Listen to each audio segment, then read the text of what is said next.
तारखेला घरी थोडं काम करत होतो. तेवढ्यात मला भोसले सरांचा कॉल आला. भोसले सर म्हणले की आपल्या शाळेत हा शिबिर राबवायचा आहे, प्लीज तू ये. सरांना मी विचारले कंपल्सरी आहे का? सर म्हणले कंपल्सरी नाही, पण आपल्या जीवनासाठी हे खूप महत्वाचं आहे. त्यामुळे म्हणलं मी आता एक गावातून जाऊन बघावं. आणि तेवढ्यातच आमचे शाळेचे मुख्याध्यापक श्री पनर सर त्यांनी आम्हाला ग्रुपवर लिंक सुद्धा सोडली होती. मी तो ऑनलाईन फॉर्म भरला.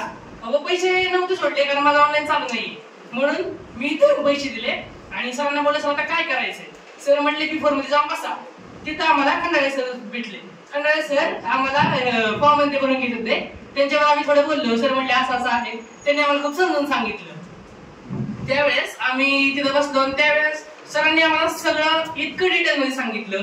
आणि आमचं म्हणजे स्टार्टिंग पासूनच 4 सर आमच्या सोबत.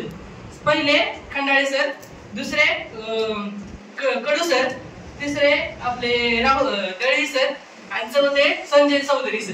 ह्या सरांचं मी खास करून आभार मानतो कारण ह्यांनी आम्हाला खूप काही शिकवलं. मी असं म्हणत नाही की म्हणजे पहिले 4 दिवस होते त्या 4 दिवसात आम्हाला खूप काही शिकायला भेटलं, पण जो कालचा दिवस होता तो सगळ्यात मला स्पेशल वाटला. कारण काल सर्वप्रथम आम्ही आल्यापासून आम्हाला चित्रवेटीसाठी नेलं. तिथं आम्ही खूप धिंगाणा केला, फोटो काढले, मजा केली. सरांनी आम्हाला खूप माहिती सांगितली. सर मला खरंच खूप भारी वाटलं. आणि नंतर काल आम्हाला इथे आल्या एनसीसी कॅम्प दाखवला.